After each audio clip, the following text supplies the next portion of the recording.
Okay, looks like everything's working, Tom.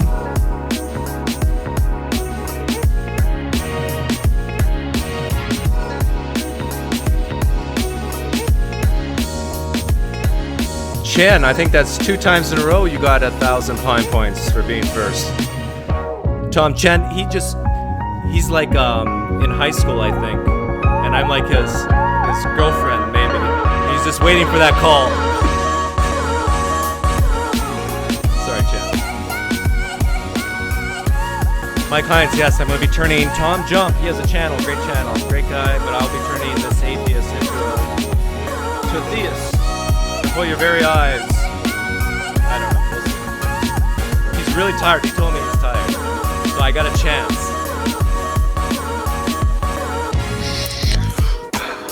Remember, Tom, I've always said that the best way to create a Christian is through either indoctrination or desperation. And you're desperately or drunkenness. You're desperately tired now. So I have a chance. Tom messaged me about, I don't know, just 5 or 10, 15 minutes ago and said, Doug, is there any examples of street epistemology being used on atheists? And I said, well, not really. There's not a bunch of them. Actually, you asked about philosophers, right? And professors.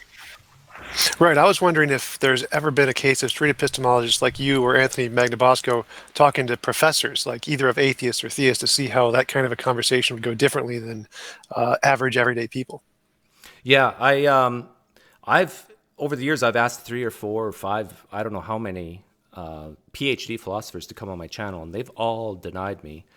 And I think it's because of they don't like being asked really simple questions that get to their epistemology or what would change their belief. Like the poof or drown one to a guy who is a PhD in philosophy, who's very refined, esoteric, very articulate. He's not going to say, God made a mistake there. He should have poofed him instead of drowned them.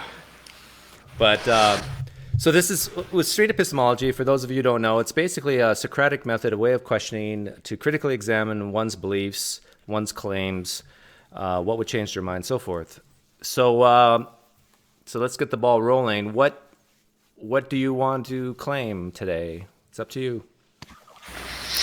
Well, I'm not sure exactly how to represent atheism, because mostly atheism doesn't have any real positive claims. It's just a lack of belief. But I'm a rather strange atheist in that I believe in objective morality. So I can claim there is an objective morality, and we can go from there. Actually, you've just said something that might be a second thing we can talk about, the lack of belief thing. But anyhow, objective morality? Sure. Okay, that's the claim on the table. Here we have an atheist that believes in objective morality. Why do you believe in objective morality? Because I believe there is a best way the world can be with the least immoral action possible. Because you believe that there's the best way. Say that again. I believe that there is a best way the world can be where there is the least or no immoral actions take place. And because I can conceive of this place, I believe it to be the kind of like a platonic form, a perfect ideal that we can aspire to. And for that qualifies as an objective basis of morality. Okay, but why do you believe there's the best way for people to behave? Because it seems to me like there are certain things that are bad, innately bad, like harming people, and we can use these kind of intuitions about wrongness and rightness to generalize about there being certain principles about what these things are, and we can use those principles to kind of extrapolate into the extremes to try and identify like what a perfect moral world would look like. And it seems to me that it's possible to get to that ideal.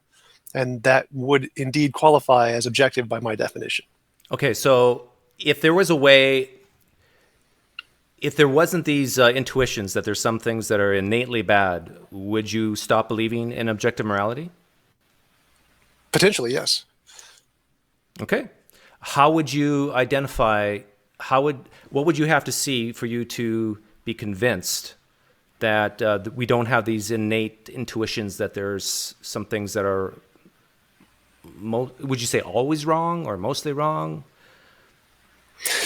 Well, to be convinced, I'd probably have to see like the vast majority of humanity would have to like stop believing or just not ever believe in these kinds of ideas of rightness and wrongness being a thing. And since most people do believe in that, I seem to see it as a possibility. Actually, before we go any further, how do you define objective morality? As well, my definition of immorality is any involuntary imposition of will, and I would say objective morality is the best possible world where there is no involuntary imposition of will. Okay, so basically not forcing people to do things that they don't want to do. Yeah. And you're saying that you believe that humans have, through intuitions, an innate ability to recognize when they're being forced to do things that they don't want to do. Yeah, pretty much. Okay. So my question was, how would you figure out if maybe we don't have these intuitions?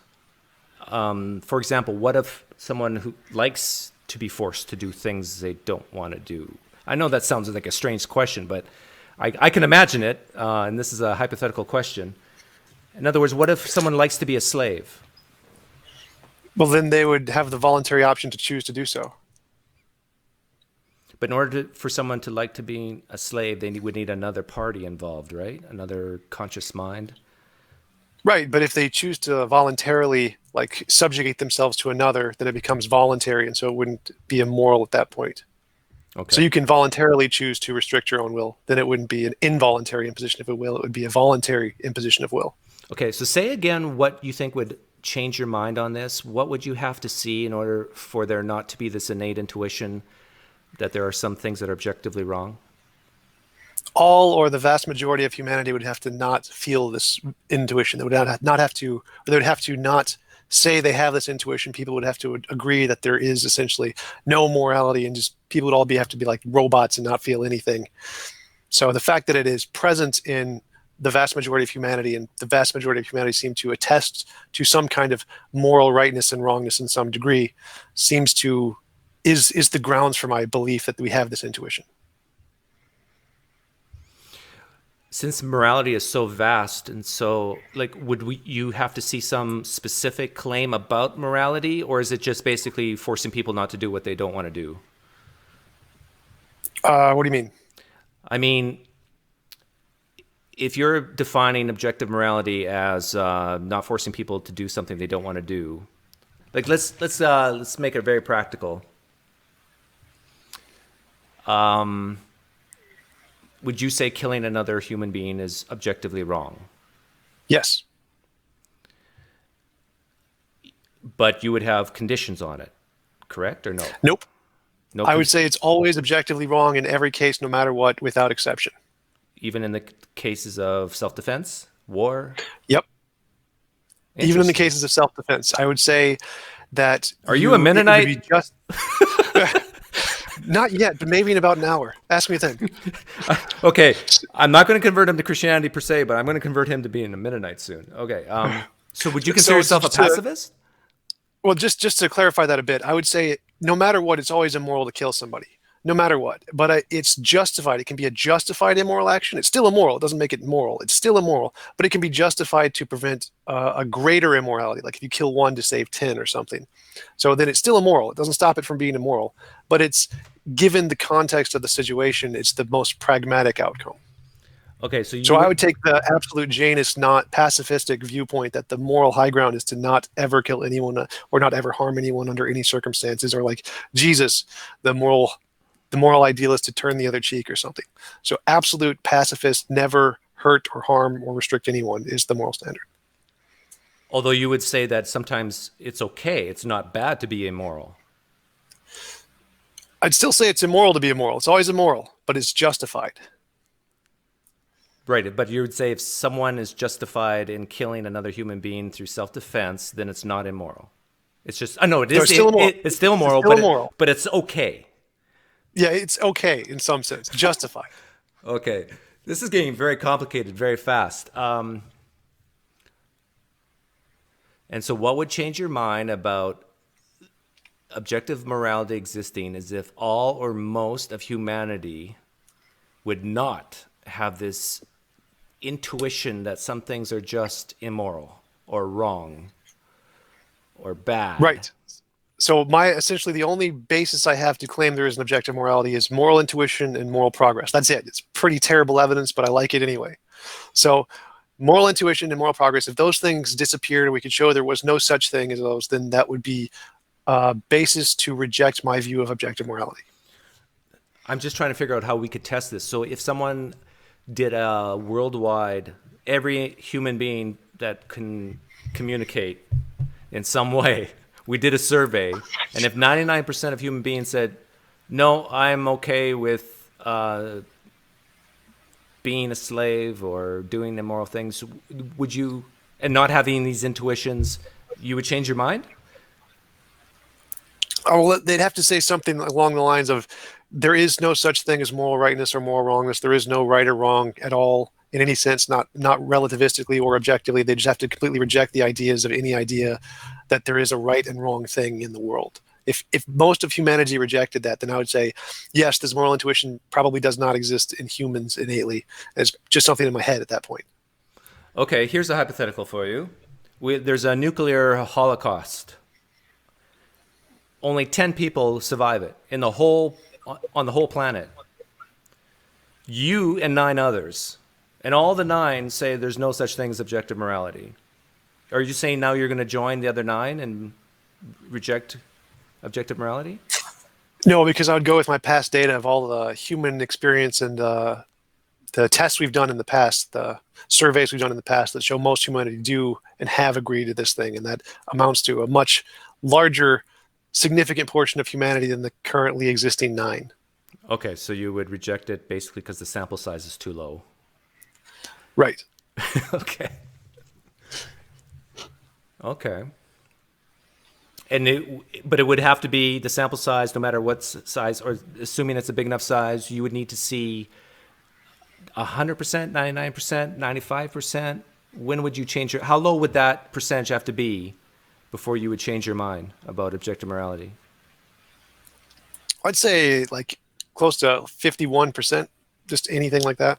Oh, as long as it's... Essentially, I only have like 4%. It's 51, 49, 99, and 1, and those are the only percents that I ever use. So, okay. So it sounds like you are just going with what the majority intuit, say, feel? that is correct. My only evidence for this is moral intuition, moral progress, which is terrible evidence, but I like it anyway. Okay.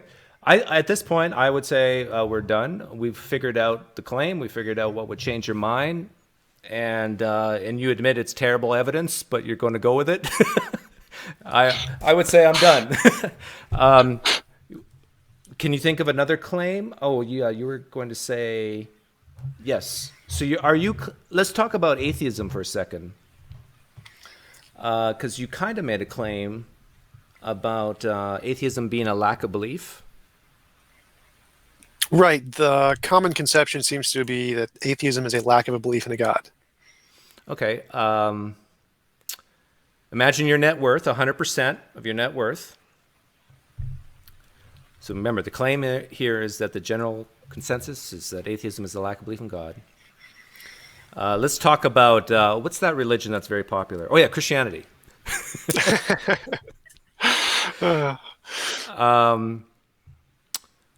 Imagine 100% of your net worth is on the line here, and you have to make a bet. And we know the truth. We know the metaphysical truth. Okay, it's a hypothetical question. We know the metaphysical truth, whether the Christian God exists or not. So it's in a sealed envelope right now.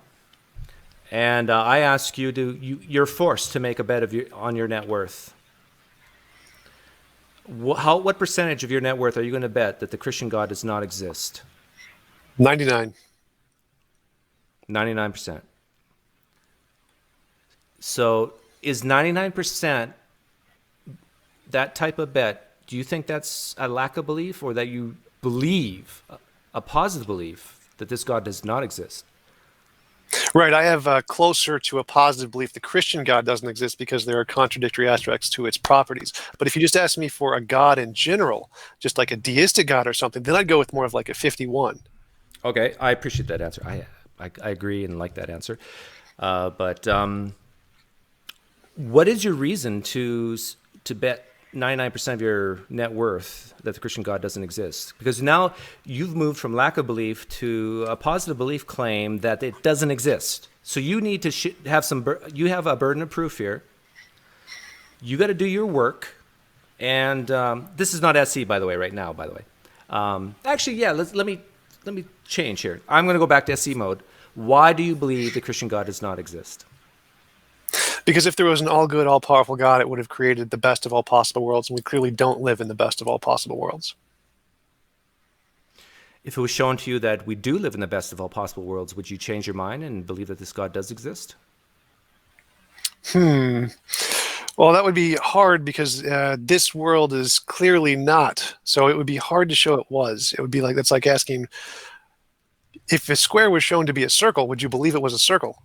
So, I mean, yes, by definition, but I think that's a really tough burden to show. I guess what my hypothetical question is asking,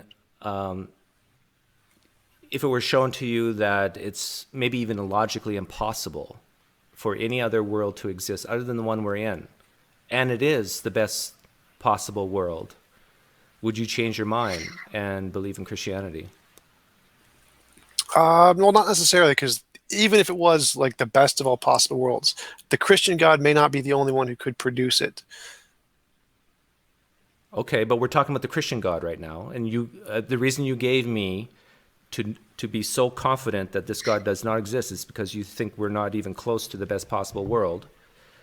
And I just gave you a hypothetical that says if it was shown to you that this was indeed the best possible world, given some logical constraints that you are not, maybe not even aware of, because you're not omniscient, would you change your mind and believe? I'm not asking you to worship this God or anything, but would you believe this God exists?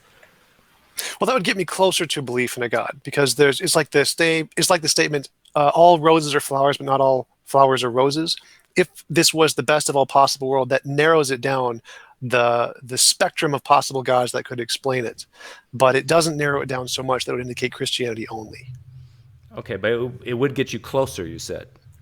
Yes. Is there anything else that would help you get closer to Christianity other than this not being the best possible world? Absolutely. If you could pray specifically to the Christian God and have him regrow limbs, that would be better evidence. If it only worked for the Christian gods, like if I pray to the Christian God, heal this limb, and the limb heals with like 100% accuracy, that's decent evidence to show there is some kind of a being up there listening to you. It still wouldn't go as far to show it's all powerful, but that would be evidence in the right direction. Okay, and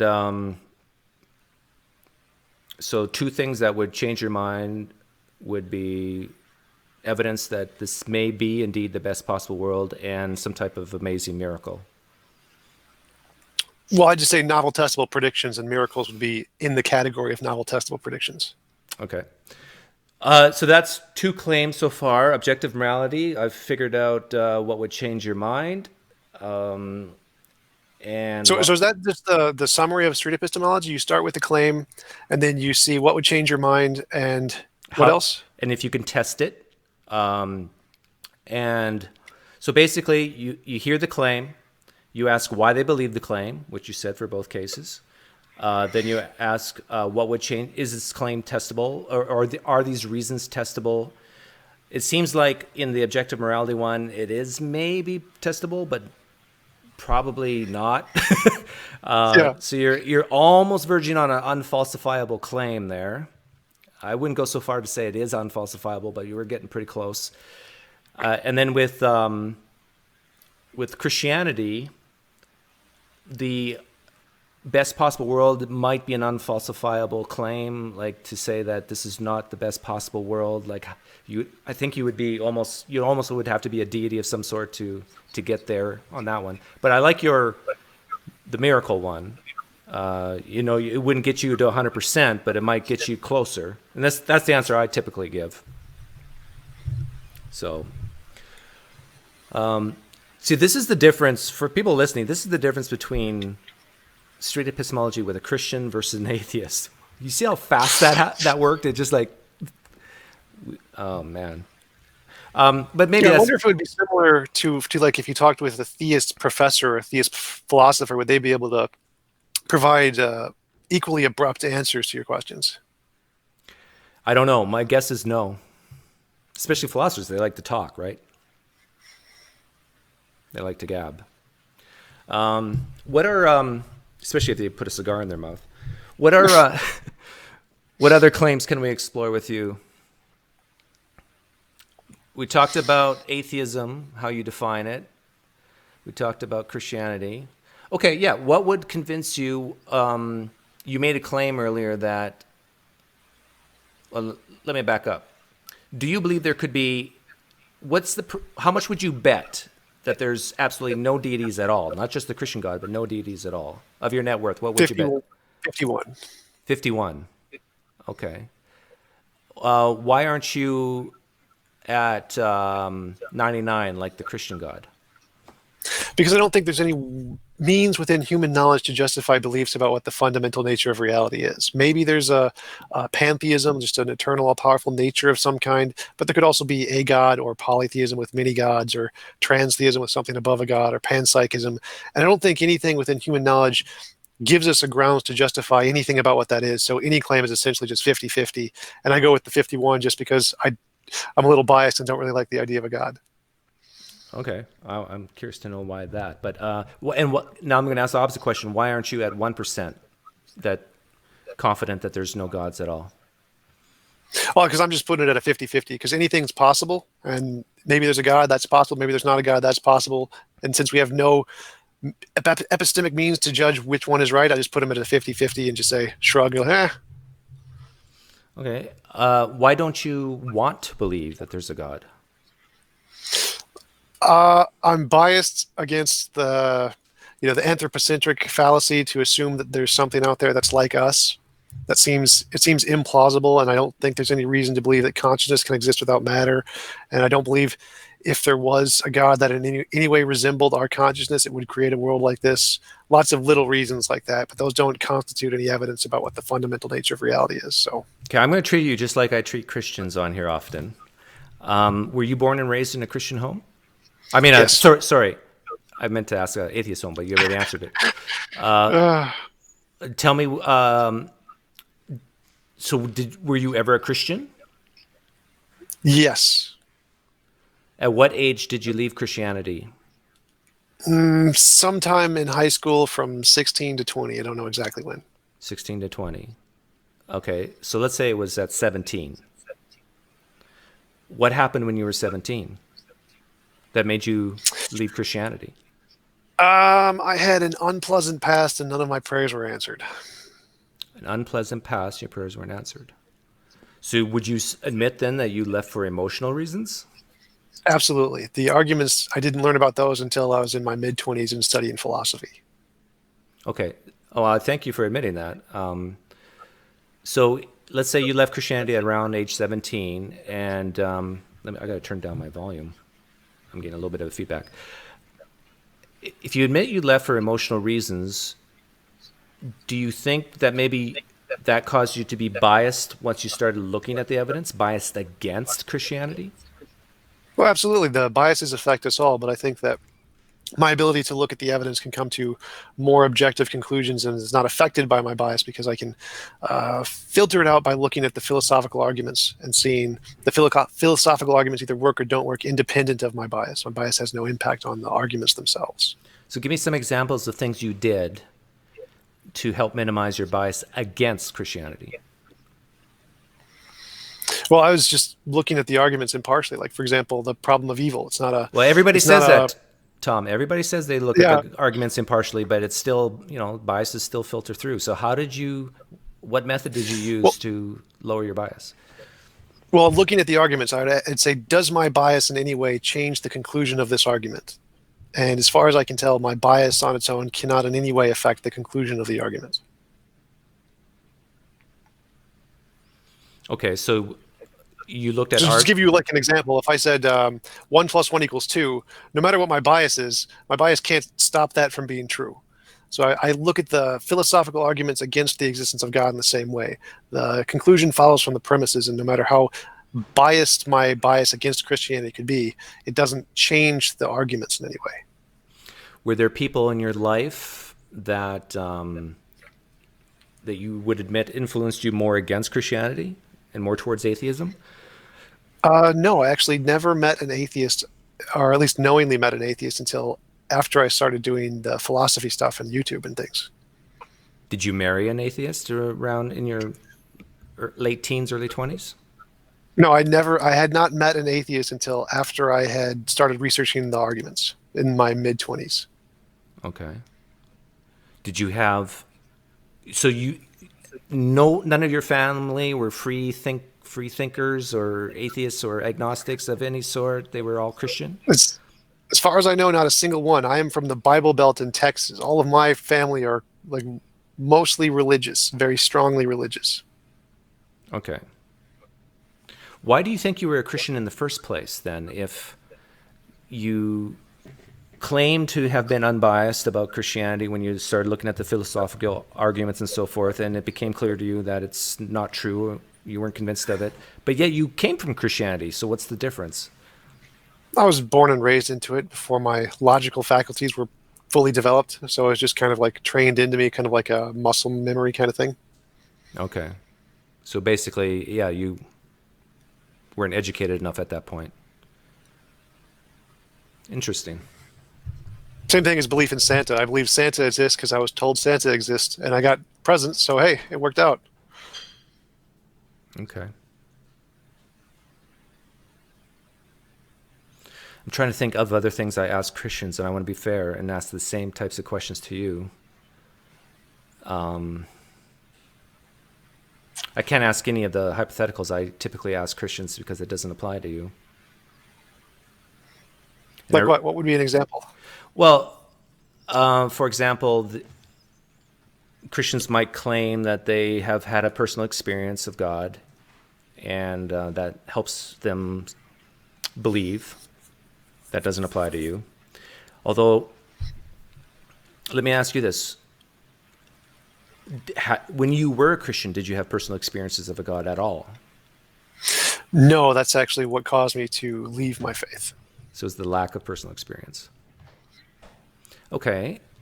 Besides what we talked about earlier with miracles, if you had this deep sense of a presence of either a demon or an angel or God's presence, any supernatural thing like that, do you think you'd be more likely to believe in the spiritual realm and be open to theism? Especially back when I was still a Christian, absolutely. Today, probably not. I'd be very skeptical of it because of my background knowledge of the philosophy behind those feelings. But definitely back then, that probably would have caused me to remain a believer if I still had that. What do you mean, your background knowledge now on the philosophy of those reasons? Like, if for example, later tonight, because while you're tired, you'll go to bed, and let's say you have some type of amazing experience. In fact, let's say you have some type of vision of a spirit sitting right next to you on your bed. What would your mind do with that? I would envision myself as one of the characters from 300 and doing battle. That would probably be spear, awesome, let's do this. But my initial reaction from my knowledge of the philosophy of science is that if it doesn't make testable predictions, there's no way to demonstrate it isn't just something in your head. And so I would immediately assume it's something in my head unless it can give testable predictions in the future. So you just dismiss it as some type of psychological episode? Yep. I've studied enough about psychology and neurology and the philosophy of science to know, yep, if it doesn't make testable predictions, it's essentially always something in your head. We were both in the Modern Day Debates live stream earlier. What do you think is the best argument for theism? Contingency argument. I believe there has to be at least a necessary thing to ground all contingent things, essentially. And why do you reject that reason? I don't. I affirm that reason. I just reject it indicates a personal being. Okay. So you don't reject that reason, but you reject it that non-contingent being is a deity. I reject it's a being. There could be there has to be something that's at least eternal or all-powerful or necessary or some equivalent adjective to describe the fundamental nature of reality to ground the existence of everything. Stuff exists now, so there has to be some kind of necessary something at the base of everything. And maybe that's just an infinite regress of universes like the multiverse or something, and that's totally fine with me. And why? But there has to be some necessary thing. Why do you believe there has to be some necessary thing? Because it seems very unlikely or like almost impossible to imagine, inconceivable, that everything came literally from an absolute philosophical nothing. A philosophical nothing or empirical nothing? Philosophical nothing. Empirical nothing is totally possible. Philosophical nothing, not so much. What's a philosophical nothing versus a...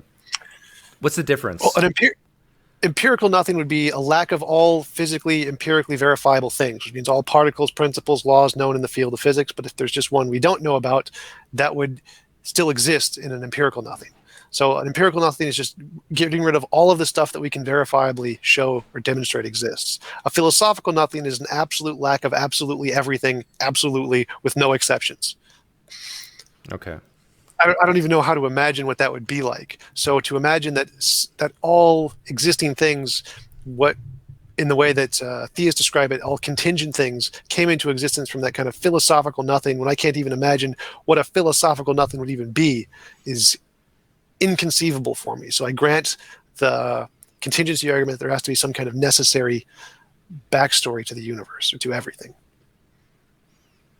But just because it's inconceivable to you, does that necessarily mean there is no philosophical nothing? No, it doesn't. It does not. But I can't conceive of it, so I can't grant that it does exist either. Gotcha. Okay. And so this grounding you have of something that's contingent, you say it's not a being, but something that has lasted for eternity past. Is that right? Well, I don't know exactly what that means. So it could be eternal in the sense that it exists throughout all time, or it could be some kind of supernatural, who knows, that exists outside of all time and space, or it could just be an undiscovered natural thing that exists outside of time and space, or it could be some kind of all-powerful thing. It could mean essentially anything, because as far as I know, we know nothing about what the fundamental nature of reality is, so we have no way to determine what that even means. We just know that there's some vague verbs or adverbs we can use to describe it, like, oh, it's a necessary, or an adjective, or necessary, but it really doesn't mean or constitute any meaningful knowledge about what it is like. We just know there's something at the grounds of reality. And so this is where you're at 5149. You're 51% convinced that this is just a non-being deity type thing that has existed as a non-contingent being, and you're 51% convinced that it's a material, physical thing that's always existed in some way? Right. I would say that I'm 51% convinced that it's more of like a naturalistic pantheism, which is just an eternal, all-powerful, necessary nature. It's just another facet of nature. It has no being or personhood to it. It's just an impersonal, natural thing that we don't know about yet. Okay.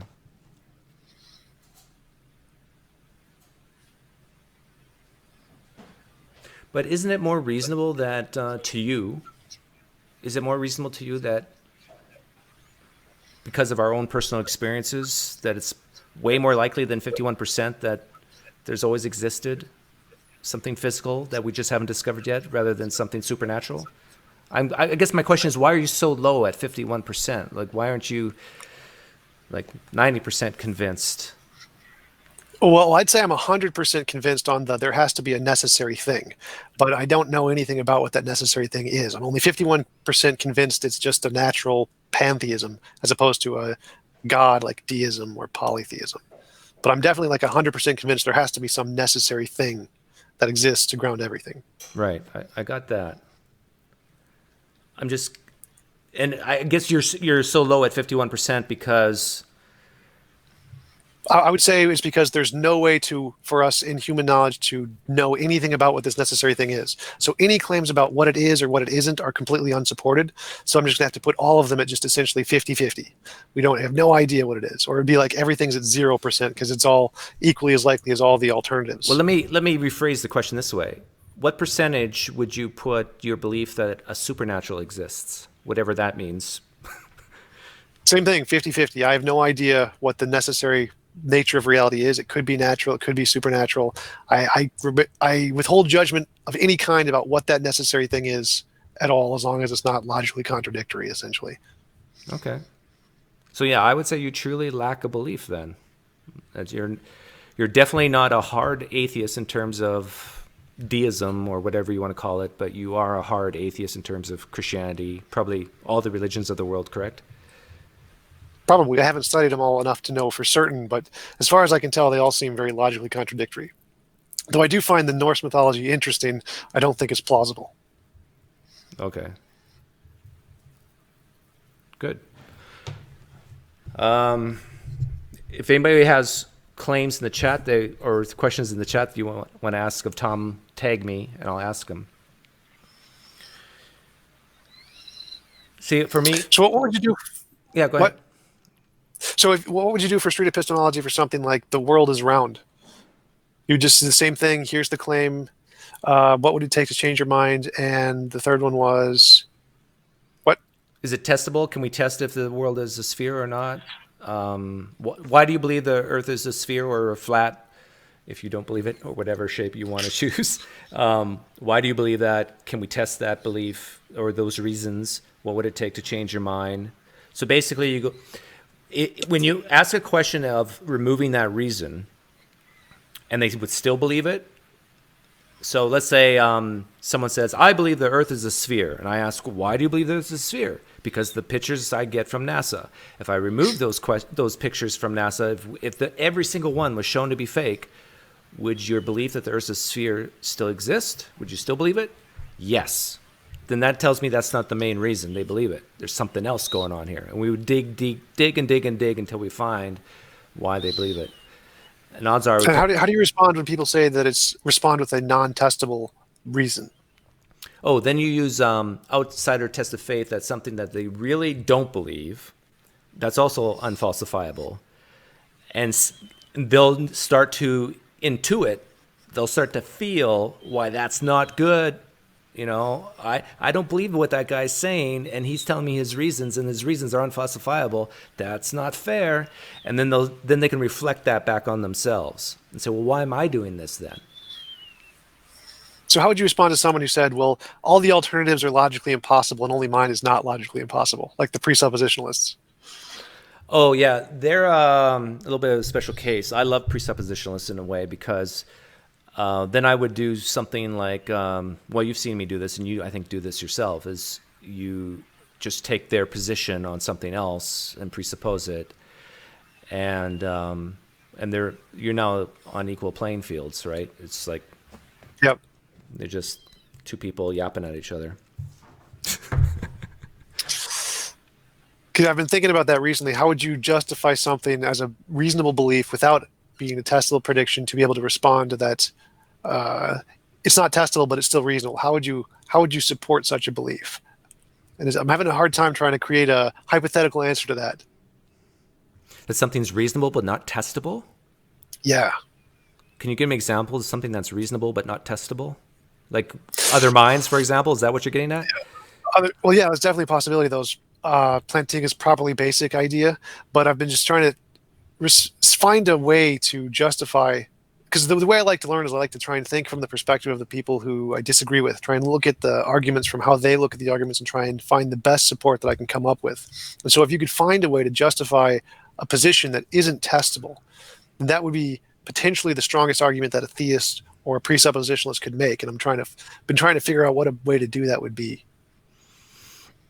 Yeah, maybe I would avoid the word reasonable and just use confidence levels, and then lower, for things that are not testable, lower your confidence. You could still believe it, but just have a little bit of humility that if you can't falsify it, you can't test it, just maybe lower your confidence on it a scotch. I think that's the way I would deal with it. And then I would just ask the person, does that make sense? That we should do that. We should lower our confidence on claims that, we have no way to figure out if it's true or not. And hopefully if they're intellectually honest, they'll admit, yeah, I should probably lower my confidence on that claim versus the claim that this pen will drop when I let go. So how would you respond to something like using the street epistemology method, how would you respond to the problem of other minds? Like, how do you know there are other minds? I would first ask for a definition of mind. I think that's a good start.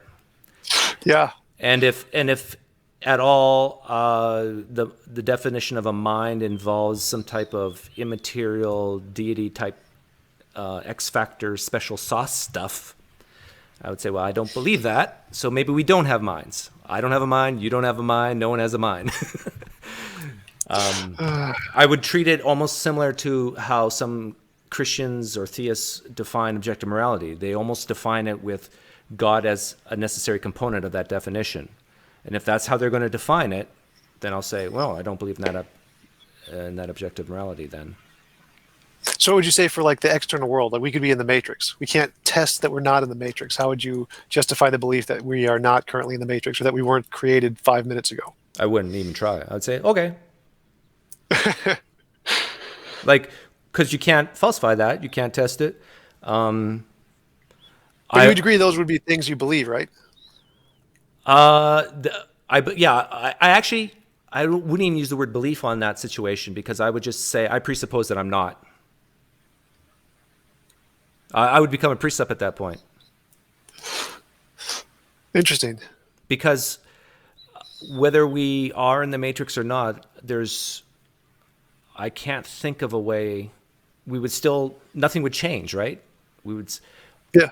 Everything we experience, all our tests, everything could still be within the confines of the matrix. We could be in the matrix right now with the concept of deities having direct revelation. All that could be true within the context of the matrix. The perfect designer made this idea of Yahweh within the framework of the matrix. So it's just like you can't do anything at that point. So using the methodology of street epistemology, would that mean that the belief in a God would be equally as justifiable as belief we're not in the matrix or belief there are other minds? No, for the reason you brought up earlier with I see what you're saying. Within the context of the matrix, one could raise their confidence in, let's say, Christianity through some type of amazing miracle. So so like earlier you said, what would raise your confidence would be a miracle, and that's what I often say. But that still could mean it could all be a part of the matrix, right? Right. Yeah. So this. Well, actually, I'm asking like more of the. Suppose I'm using street epistemology on you, and your belief that we are not in the matrix seems to be equally as reasonable as a Christian's belief in a God. So does that mean that Christians have equal justification to believe in a God as you do to believe we're not in the matrix? Well, I don't say I don't believe we're not or in the matrix. Like I have no beliefs on that. I truly lack a belief. But you said you'd presuppose it. But I would presuppose it, right? So they could presuppose God like Seitan Bruggencate, and then they would be equally justified to believe in God as you are to believe in God. Presuppositions don't require any justification. Well, they're equally as justified, so they have equally little justification on both counts. What I would say is when it comes to presuppositions is similar to what you said about objective morality. It seems to me that we all Homo sapiens on this planet, we look around, we breathe in the air, we see the lovely flowers, we see the sky. It's that the universe exists, that we are not in some type of program is probably as properly basic as we can get. So it's a pretty good presupposition. The presuppositions like guys like Sai do is they throw in this concept idea of a deity into the mix on top of that the universe exists and has the properties it has. So I would at that point really ask questions on what makes a good presupposition versus a bad one. Isn't simpler better than complex ones? Isn't a one-layered presupposition better than a 10-layered one? Shouldn't we minimize our presuppositions? I would ask questions like that. That's where I think the philosophers would go, because that's one of Alvin Plantinga's arguments, is that belief in a God is properly basic, just like belief we're not in the matrix. Yeah, but to me, what Plantinga does is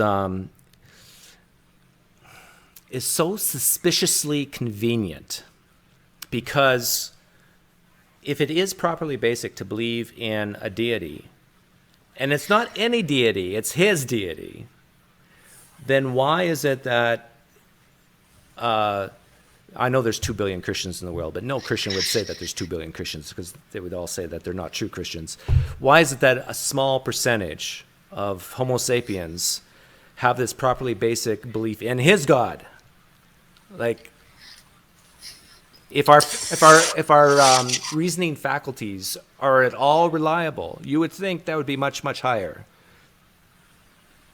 I think that's Right, and he'd probably just quote something from the Bible at that point and say, yeah. well, oh no, we have a properly basic belief of a God, but my specific God has reasons for not making us all believe in him, and it's free will.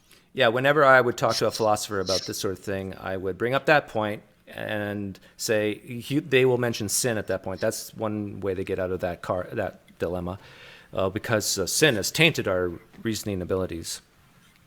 But then the other way I would go about it is I would talk about what you brought up earlier, what we know about psychology and how brains work.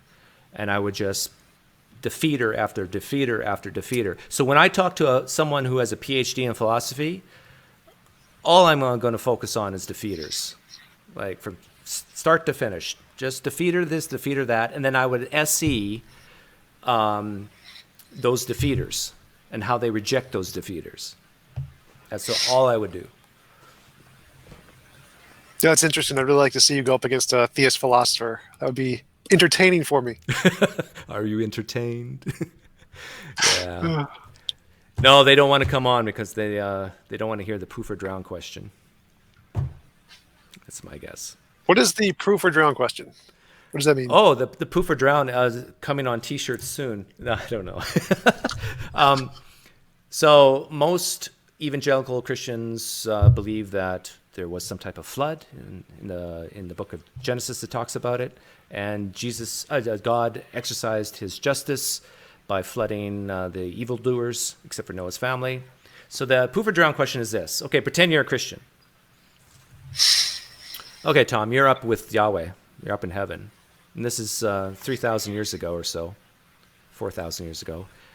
And God looks down and says, oh, man, look at the mess down there. This is crazy. I regret making humans, except Noah. Man, righteous guy. His family, Noah, good people, my people, good people. So I'm going to exercise my justice on everyone but Noah. And I'm going to do it one or two ways. I'm either just going to poof them out of existence and execute my justice that way, or I'm going to drown them. And some people will be paddling water for like minutes, maybe even close to an hour, but eventually they're going to die, they're going to drown. So, but Tom, I like you, Tom. It's nice that you keep me company up here in heaven.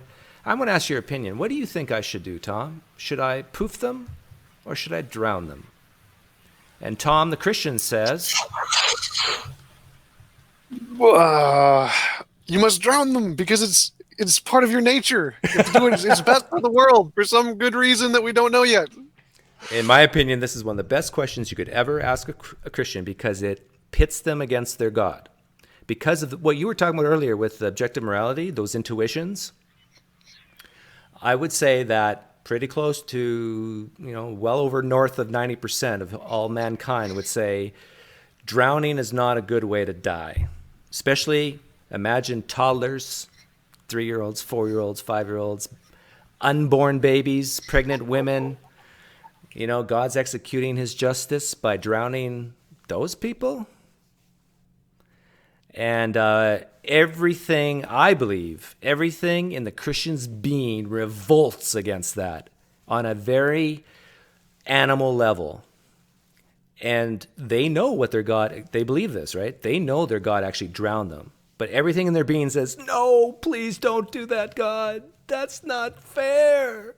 And so basically and to see the expressions on their faces, it's like, they don't want to even entertain that hypothetical because it puts them face to face on the uncomfortableness of what they believe their God did. And then I like to link that question with a Sunday morning worship service. You're about to worship Jesus. If they're a Trinitarian, they believe Jesus did this. Jesus drowned a 3-year-old. Jesus drowned a 3-year-old. Now worship him. Please, worship him. You put those things next to each other, you're going to have the cognitive dissonance rubbing as hard as it can. They're going to blow a gear in their brain. What kind of answers do you normally get? Do they normally just admit, yeah, God should drown him for some reason? Or do they usually just fight it and say, well, I don't know, God works in mysterious ways, something? Jonathan McClatchy, I don't know if you've heard of him. He answered, I would choose what God would know best or do best. But that he answered in a way that basically avoids the hypothetical, because the hypothetical is, what is your opinion, Jonathan McClatchy? What is your opinion? I'm not asking that. And so he basically avoided it. I asked that question of Mike Winger.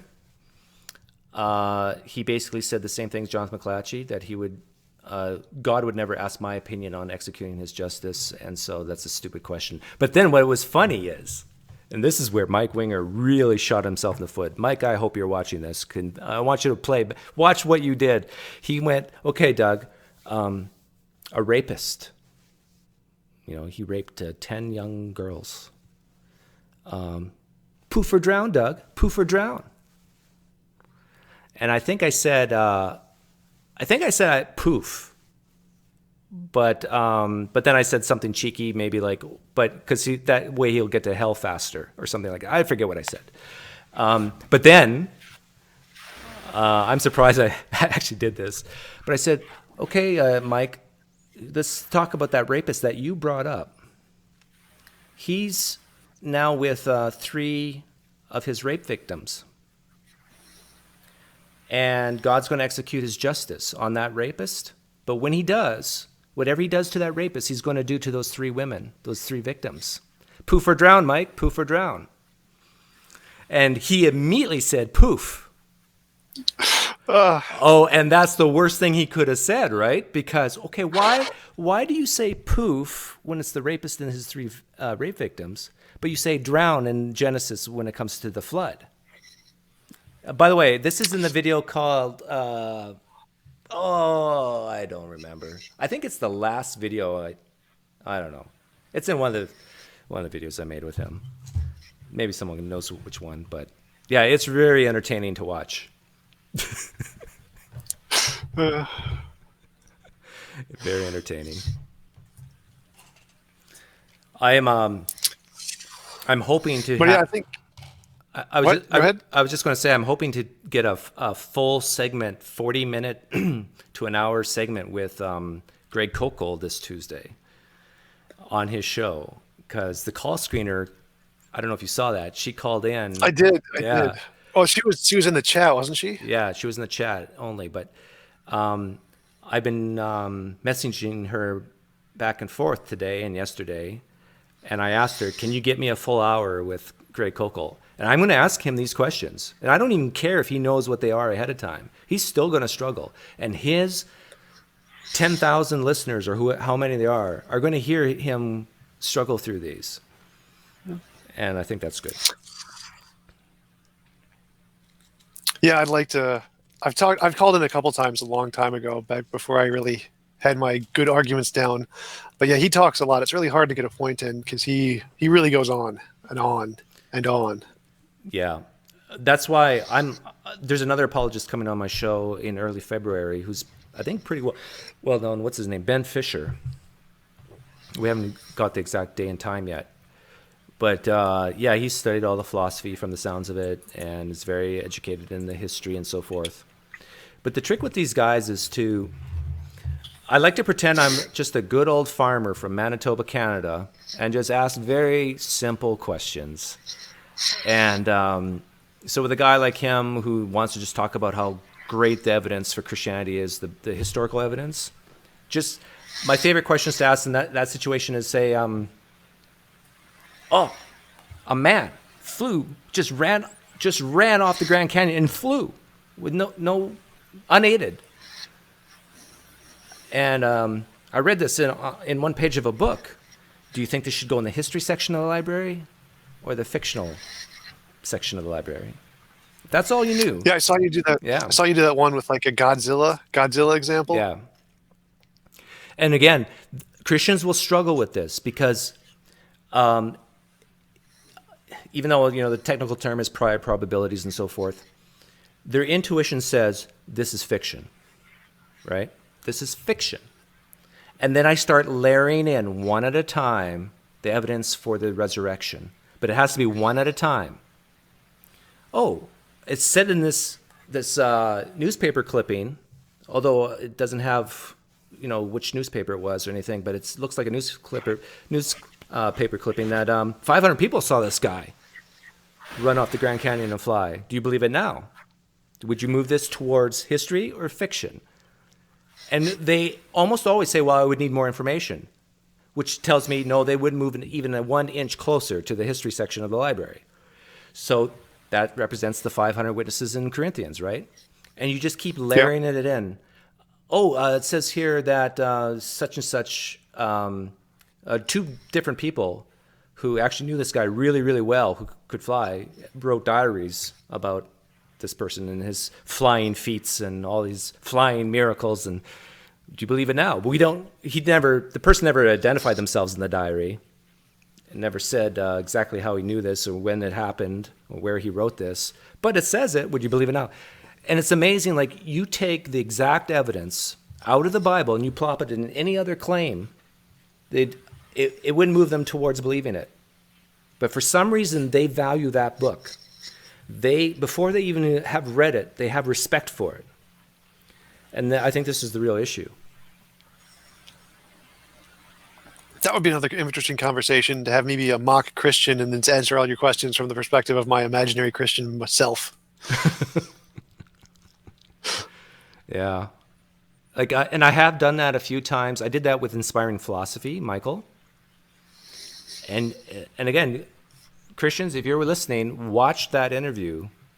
And he started off saying, I think I used Flying Man. He started off saying, no, I would not believe it. This would be fiction. I would move this into the fiction part of the library. And when I started layering it in, he knew exactly where I was going, what I was doing. And he went from fictional to agnostic. When you hear the word agnostic, you think 50-50 sort of thing, right? But he went to clearly fictional, or most likely fictional, to 50-50 as I just started talking to him and layering it in. Because he said, well, I want to know more. I want to know more. I want to know more. But the thing is, I bet you, if you get a Christian to be intellectually honest on every single thing you add, it wouldn't budge them on any other claim. And just because you have a bunch of these things, a bunch of these claims, doesn't get you one step closer in believing a flying man. It actually happened in history. If you're using the same types of evidence as the resurrection. Now, if you're saying, well, now we have video evidence from 20 different video organizations, news reports from all over the world, and audio and monitors and sensors and any possible scientific type way of verification, that might budget. It should budget a little bit, I hope, but that's not what we have for the resurrection, right? Yeah, I think it's interesting because we have better evidence for lots of other miracles from other religions, like especially Hindu miracles from Santi Sai Baba, but they don't believe those for some reason. Yeah, that's a great point. In fact, there's a lot of personal testimonials of that guy, that Hindu guru, that of resurrections, but the thing is, Christians will just say that those are real, but that's from the devil. And they never stop to reflect that back on themselves, well, maybe Jesus was of the devil. Ooh, Christians are fierce at me right now. Maybe the devil raised Jesus from the dead.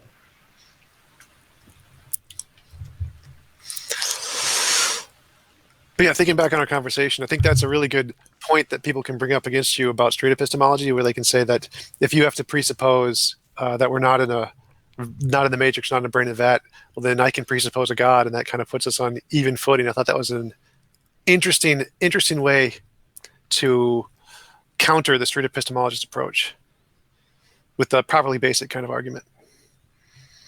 Have you had anybody else try that on you? Besides Sai? Oh, no, besides me, like when I said, as my hypothetical Christian self is presupposing Christianity, which is equally properly basic as your presupposition we're not in the matrix. And so we're on equal ground there. Has anybody tried that on me? I don't think so. Like, not using something where I can't falsify. But again, I think I would answer the same way I answered you earlier. What makes a good presupposition and so forth. And you'll have to look into that, come up with a hypothetical response for you. Yeah. And the thing is, typically the presuppositions that a Christian would have, there's passion behind it, right? It's a deeply held belief. Whether or not I'm in the matrix, I could care less. It's not a deeply held belief. It doesn't matter either way. But for the Christian, it does. So I think that's a huge, important difference.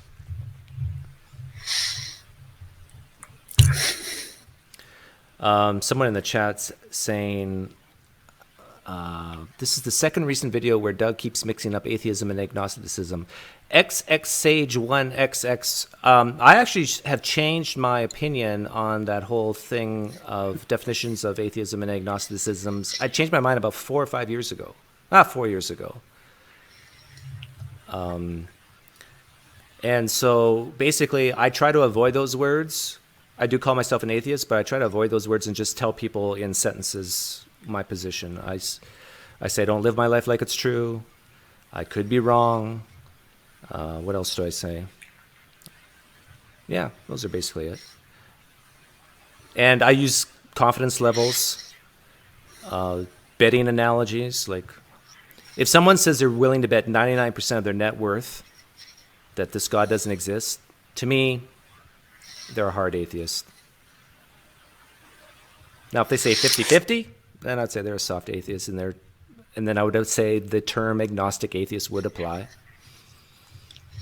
Yeah, I don't really like the big debates over the definitions. I don't think there's any value to it. I can just say, I believe this. This is how I define it. You don't have to agree with me. Just accept it for the sake of the argument. Let's move on. Yeah.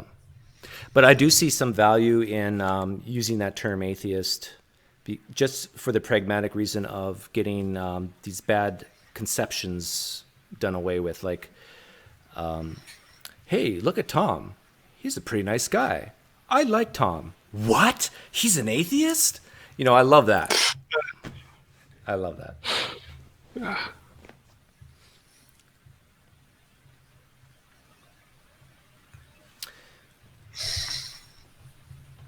Yes. So who is this guy, Ben Fisher? I've never heard of him. Where did I see him? I think he's from, where is he from? He's from Minnesota. He's from your place. That's interesting. I'll see if I can Yeah. meet up with him, do a live debate. Well, no, but not before me, okay? Steal your thunder? Yeah, don't steal my thunder. Convert him to atheism before he gets on your show. Oh no, guys like him. I think I saw his personal testimony a while back. I think he's one of these Lee Strobel types, or maybe Jeff Durbin type. Problems with addictions. I could be wrong. It's been a while since I've seen it, but I think he's had a really bad past, and Christianity pulled him out of the muck and the mire.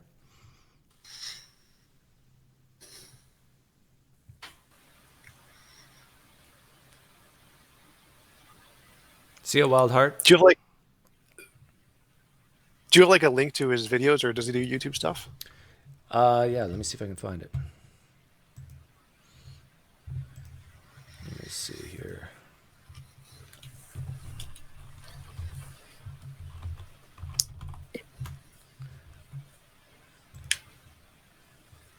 Is Cam here? Cam, if you're listening, you're welcome to come on. If there's any Christians listening, you feel free to ask questions. Atheists too, I guess. Sorry. Atheists. Are you just looking at the chat in like a different YouTube window? Yeah, I got. Or is there like a way to pull up the chat?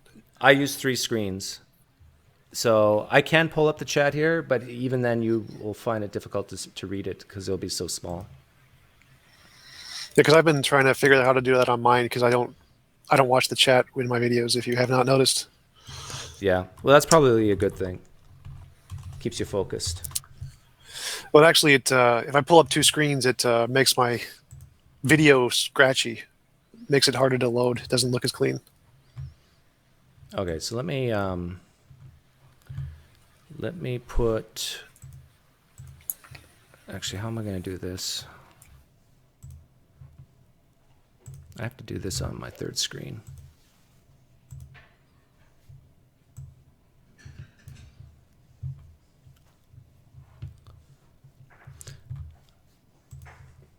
So Ben Fisher, I believe, is out of St. Paul, Minnesota.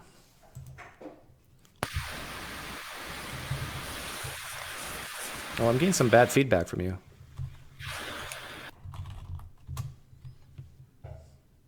Still? Yeah, like yeah, now it's gone. You need to get yourself a Blue Yeti.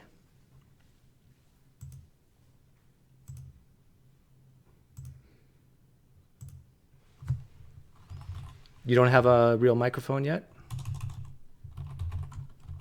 And now you're out of focus.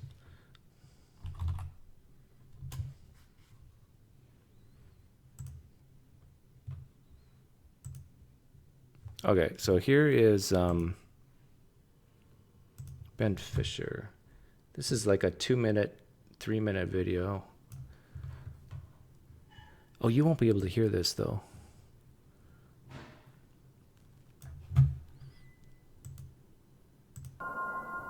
Ben, I've got an article here in front of me.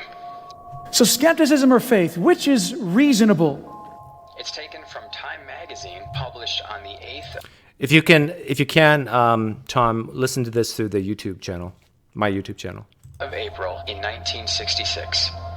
On the 8th of April in 1966, Time magazine would print one of its most famous articles.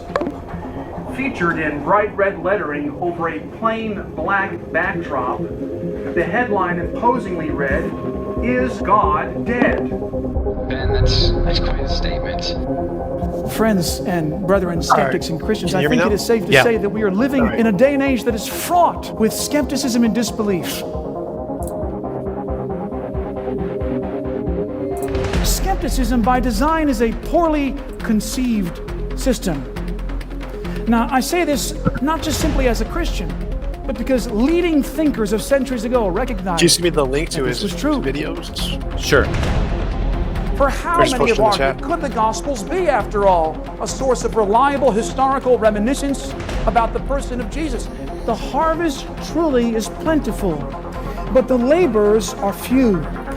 Okay, so that's just a taste. I know you couldn't hear it, but that's just a taste of him. He's my only fear is that he is going to be similar to Greg Koukl in that he will bloviate a lot.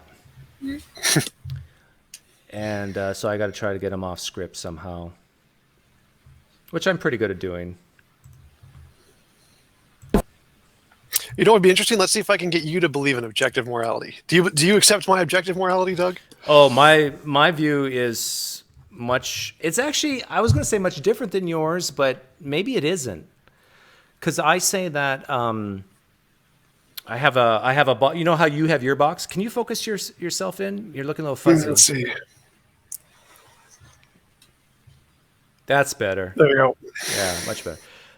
I always use the box analogy, like you use the box with the rabbit, the 2-pound box. But I would say morality is a personal thing. Ethics is a community thing. So when we're talking about morality, we're talking about personal, what people believe about right and wrong and so forth, what they accept or reject. So in my box, I fill it with stuff that is a basis, my standard of morality. So well-being. I like well-being. Seems intuitive to me that helping someone's well-being is a good thing. I call that moral. Unnecessary suffering. Suffering is bad. Unnecessary suffering is bad. Some suffering we need. I grant that. Things like some of the things you were saying, that we all tend to have moral intuitions that converge as humanity.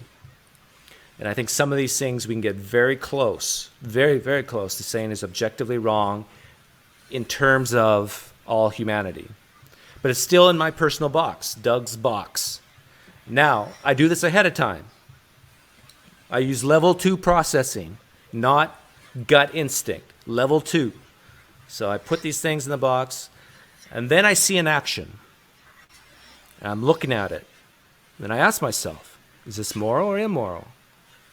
I compare it to my box. My standard says this.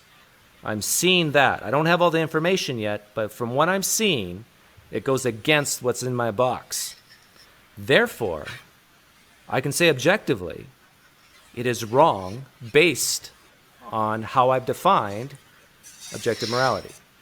So I would admit to the theist that things I put in my box are subjective. I chose that.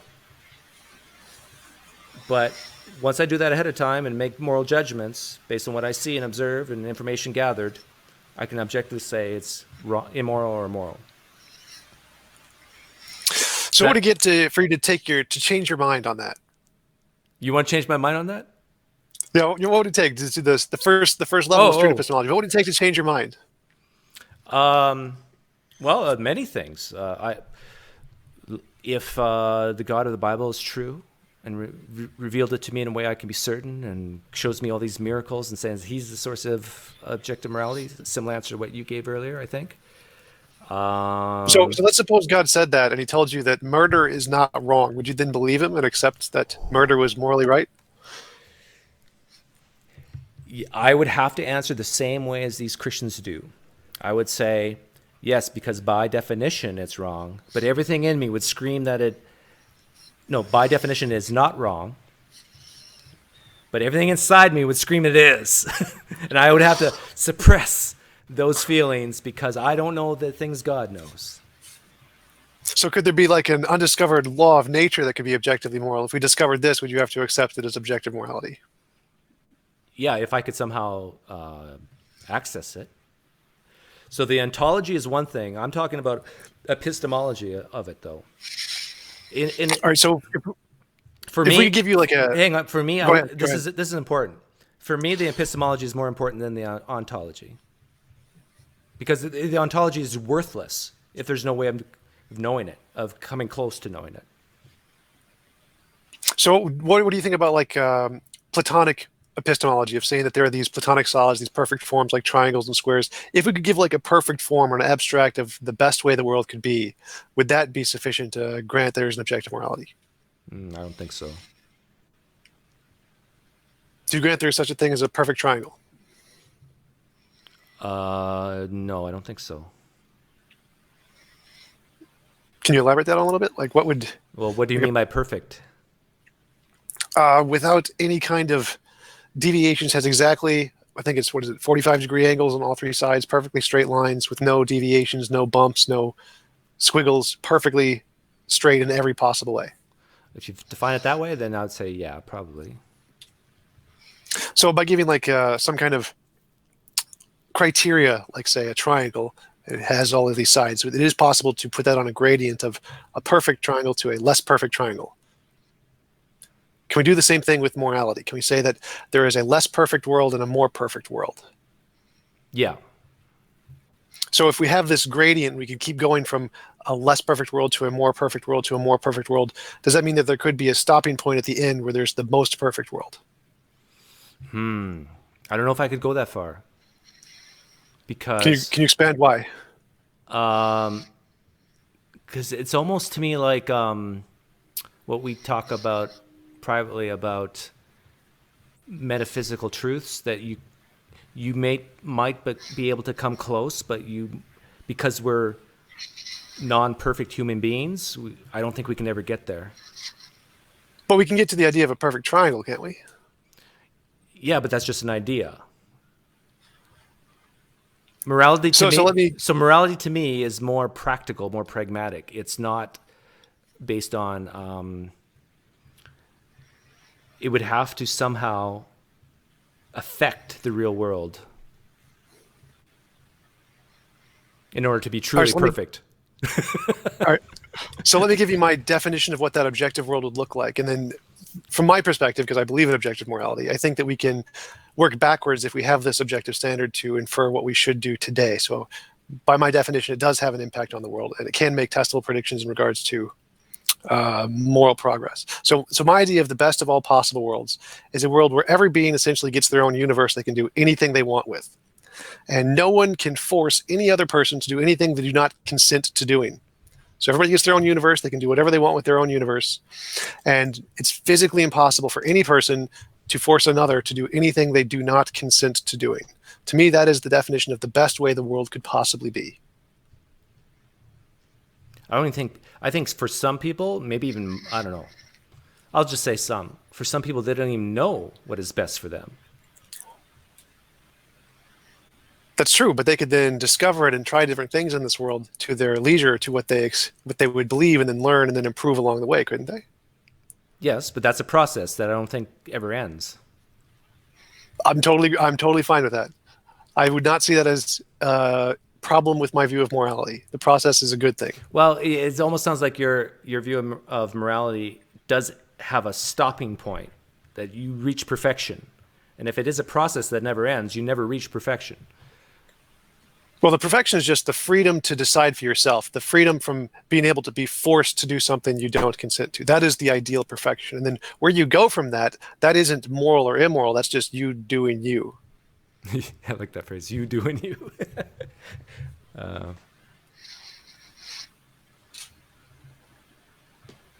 Okay. So if we can agree that that would be a potential definition of objective morality, we can work backwards and say our moral oughtness of what we are obligated to do as humans would be to technologically advance to move closer to that ideal by giving people as much freedom as possible within the pragmatic limitations of our world. So that tells us that our moral framework here, our pragmatic moral framework, is we should give every individual as much individual freedom as possible to do whatever they want, so long as it doesn't impose on others to the greatest extent possible. Do you see a problem with shifting it from everybody has their own perfect world to now using that same logic or analogy to the real world where we all have to live together? And sometimes living together means sacrificing freedom. Right. That was what I mean with we have pragmatic limitations. Like, for example, I would see stoplights as being a potential immorality. People are forced to abide by stoplights, but we have to do that in our reality, because if you don't, there's going to be a much greater imposition on will if you don't abide by that, involving car crashes. So we have that pragmatic limitation. That's where what I said about justified immoral actions. You have to restrict will in some way, and it's justified to prevent that a greater restriction later. And so in our pragmatic world, we have to apply immoral restrictions, but they're justified. And we can work on removing those justifications by progressing technologically. For example, if we all have self-driving cars, we no longer need stoplights, and we can get rid of that immoral restriction that we place on people. And that would be moral progress in my viewpoint. So for you, just like for me in my box, I have, let's say, well-being, unnecessary suffering. In your box would be freedom. Yes. And you chose freedom subjectively. Well, that's based on that intuition, the moral intuition of all people, Right. kind of thing. Yeah, my intuitions led me to well-being, unnecessary suffering. So when you see an action that lowers freedom, you say it's immoral. Right. And when I see an action that causes unnecessary harm, I say that's immoral. We both say that action is objectively wrong based on what we put on our box. Right. So could you give me an example of one thing that you would see as harming well-being? And I'll see if I can make it modified a little bit. Throwing battery acid on a person's face.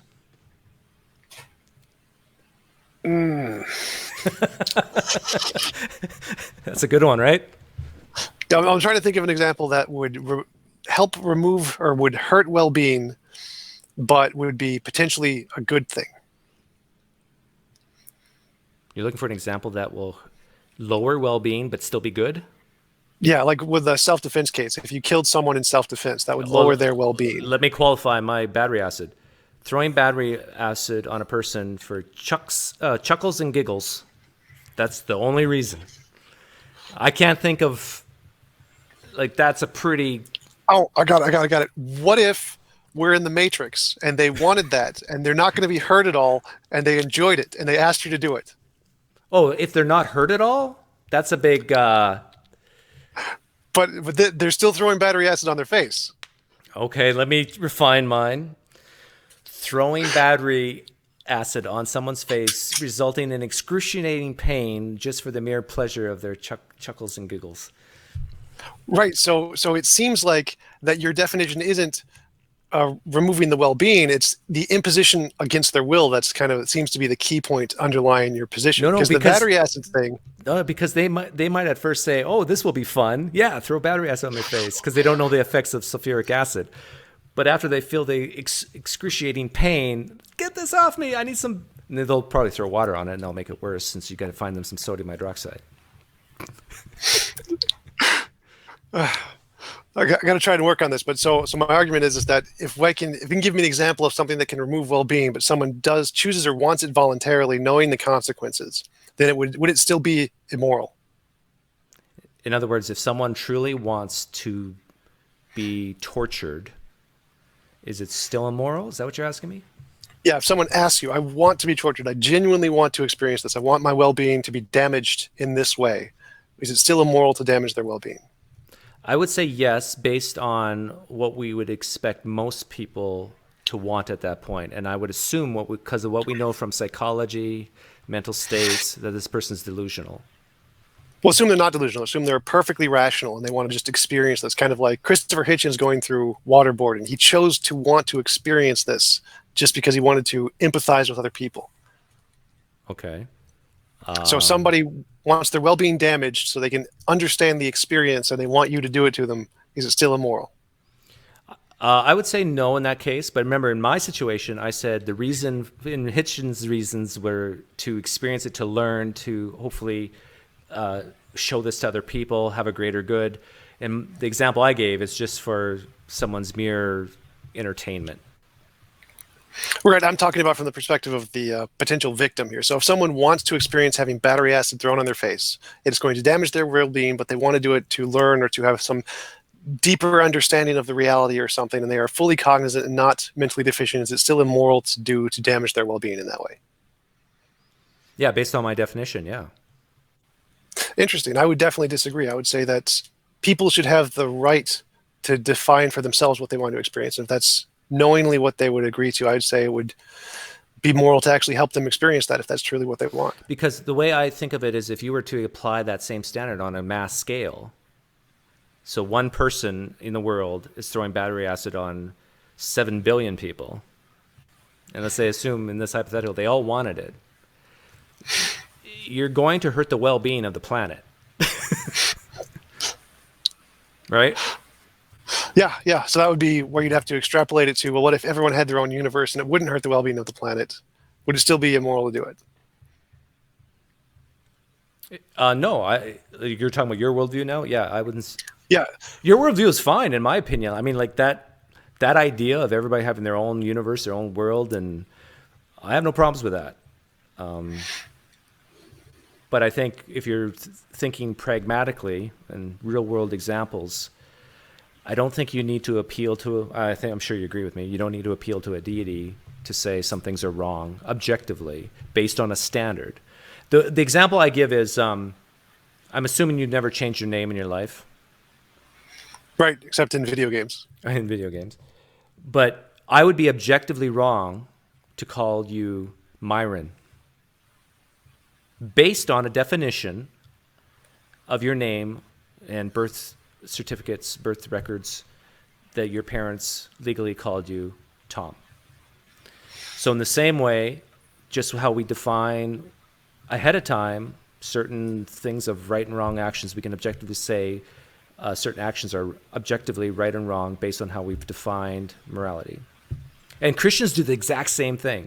They except for not Calvinists, Christians put in their box which God's nature they're going to obey.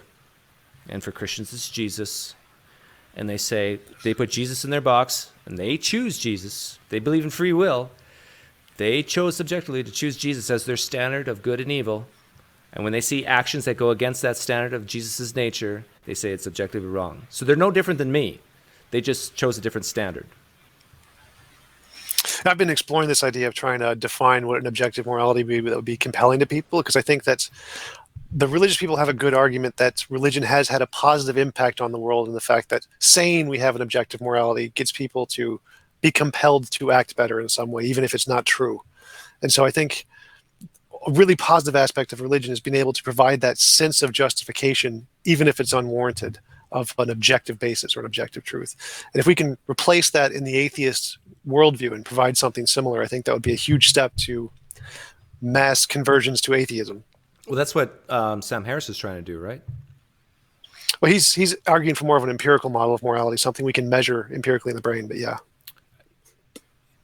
Yeah, well, and he's trying to say that it's morality is based on certain facts of nature that we can test.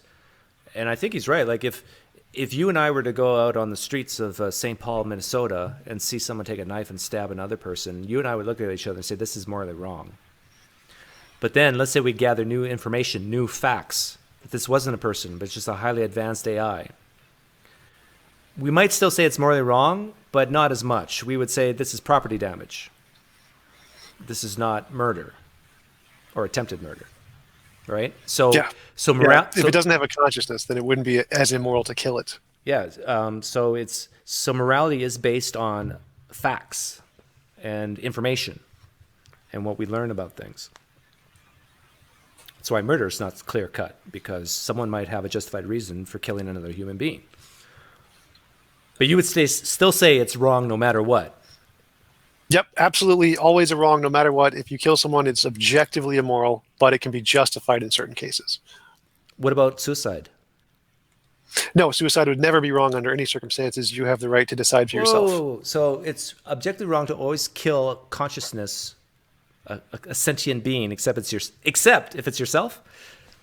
Right, or if someone like asked you to, if like euthanasia, that I wouldn't, because when you say the word kill, I am subconsciously imposing the involuntary part on there. So I wouldn't call it killing someone if it's voluntary. It would be more like euthanasia. I see. That's interesting. See, I use option theory because I'm a finance guy to say suicide's wrong. Like why would suicide be wrong?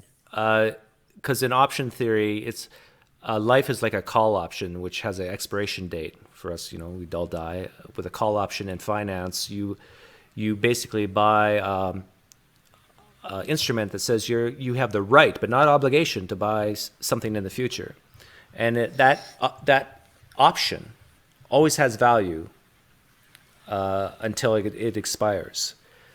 So to put this in context of suicide, there's always going to be unseen things that could occur that will give you a better option for the future. Now, the problem to now argue against myself is, in other words, that's why you should not commit suicide. Your life could change so dramatically that you should wait. And so therefore you would never commit suicide. But now to argue against myself is I realize that there's real world suffering going on, and that for some people, they just can't wait. And so I empathize with that. Like my sister's a good example. I think she should have been euthanized a while ago. I'm her brother, and I'm saying this because of the severe amount of pain and suffering she's caused herself and others. So yeah, I'm sorry to hear about your sister, by the way. It's sounds really hard. Oh, I was just talking to my dad 3 or 4 days ago, and my dad's a pretty hard Christian, and I basically talked as bluntly to him as I am to you right now, and my mom was there too, and they both were agreeing with me. Like, and these are Christians, like they're totally against suicide, but they're thinking, man, I wish she was dead. It just makes life so much better for her, because they believe in heaven, that she'll go to a better place. But yeah, it's a terrible situation. But yeah, I actually think your view of morality is very similar to mine, and you actually embrace my view, and you just don't know it yet. I think your view of morality is similar to mine, and you embrace mine, you just don't know it yet. Okay, thanks, Sai. Yeah, but I do understand why a lot of theists want to say something's really, really, really wrong at all times throughout all history, even though their own holy book kind of implies the opposite. It gives them some oomph, right? It gives them some gravitas to declare certain things as wrong when their God can back them up. Right. I think it's just the innate human nature to seek that hierarchy. You want to be tied into the person at the top or some authority at the top so that you can say that you're better than everybody else in some way, or you have more support than everybody else in your beliefs than theirs. DB Cisco, thank you so much. $6.66 he donated, saying thanks to both of us. He's under the power of Satan. That's why he always donates that amount. Praise Beelzebub. Let me ask you, what do you think I could do on my channel better when interviewing theists? I think it'd be more interesting if you provided more of like a positive case for alternatives rather than simply just challenging their beliefs. Leon and I, my cousin Leon, were just talking about this probably 48 hours ago. And here's what I said to him. I'm sure a lot of people are not going to like this. But first of all, I'm not against providing positive alternatives. It's a very pragmatic thing to do. But aren't we treating people like infants at that point? Oh, you're not smart enough. You're not capable enough to come up with a replacement to your religion, so let me provide one for you. You're not resourceful enough to think how you could have morality without a God, or how you can have hope and meaning and purpose without a God. So let me help you with that, because I know you're just a little baby and you can't do it on your own. This is what kind of goes through my mind when I hear that. Do you kind of see what I'm saying? Right, I totally agree. I was talking more about like in the case with the presuppositionalists and psi, where you presuppose an alternative to be on equal grounds. You're not telling them that their position is less supported than your positive alternative. You're supposing it as an equally supported alternative just to show that their own support doesn't work. No, I do. In fact, I want to get Psi back on with that Hare Krishna guy, who we've been talking a lot back and forth the last few days, and he likes me. I'm probably the only atheist he likes. And I want to have a presuppositional battle between his version of Hinduism, Psi's version of Christianity, and my version of atheism. And I think it'll become very obvious, very quick, that my presupposition is the simplest and the most properly basic. And that's why mine is better, because I think those are key things you should look for when coming up with presuppositions. Yeah, I definitely think that'd be interesting to have all three of you online. If you just put those two guys together, it's going to be like pointing a mirror at itself, and it's just going to go back and forth with the same statement over and over again. That would also be entertaining for a whole other set of reasons. Oh, I am so bad. I shouldn't say this. Oh, now I said it. I found a clip of Psi saying that God is limited. No, that God can contradict himself. He didn't come out and use those words, but Psi basically implied, he was asked on David Smalley's some type of interview forum thing.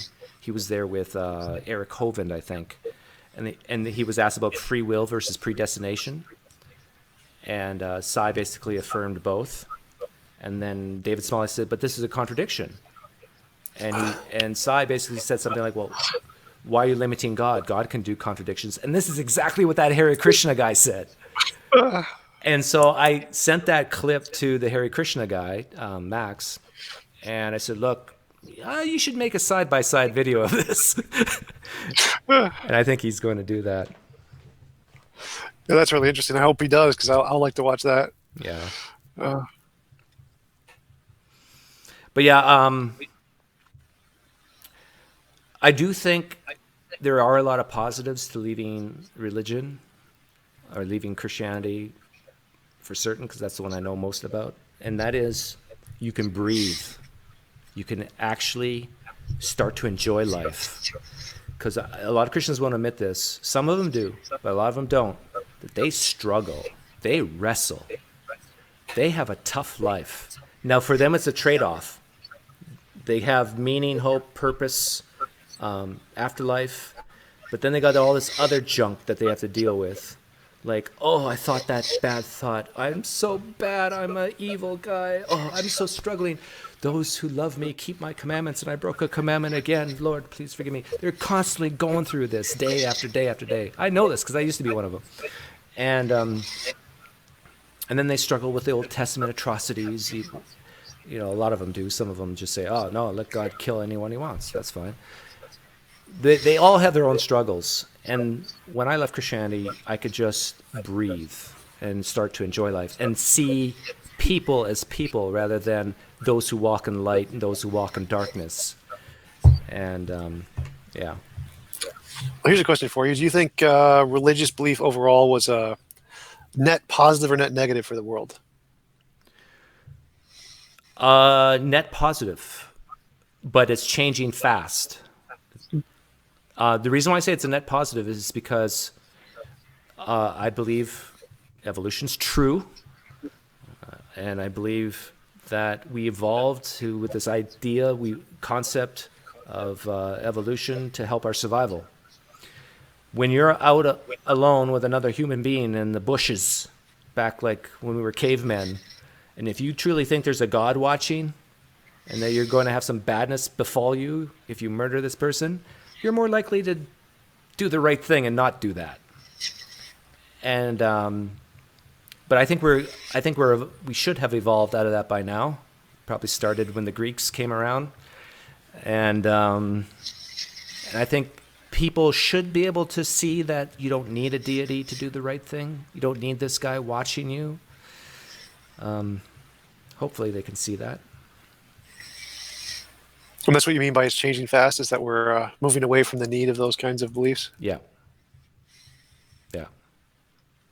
Yeah, I definitely agree. I think religion overall, especially early on in human history, was a very positive thing that really helped humanity to move from more of the Dark Ages to more of the enlightened area we are today. But I don't know if you've read Yuri, what's his name? The Sapiens guy. Keller? No, the guy who wrote Sapiens. I don't know. And he basically said that all humans need shared myths. They need it. And the myth doesn't have to be a deity. And so he gave one example of our myth in money, the shared myth of money, that money actually has value. Like, that this is worth $20 is a myth. We just placed the numbers 20 on this, and it gets us stuff. But as if everybody in the United States rejected the myth of money, of currency, like literally this has the value of less than a penny. That's just the value of the paper. So we need shared myths to survive, to make to be efficient, to pragmatic reasons, and so forth. That's why I'm so obsessed with objective morality. If we can get a shared secular myth around objective morality, I think that would be really a huge benefit to humanity. Yeah, I agree. And I guess human secularism is becoming that shared myth. And it's the thing is, I see so many people passionately clinging on to replacements for religion in a very religious way, and that scares me.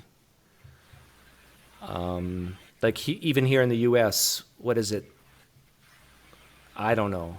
What's your guess? What percentage of atheists are Democrats? Oh, probably a really high amount, probably in the 80s. Yeah, that scares me. It really does, because that tells that there's some type of groupthink happening here. And because the Democrats are not wrong about everything they say, and the Republicans are not wrong about everything they say. The Democrats are not right about everything they say, and the Republicans are not right about everything they say.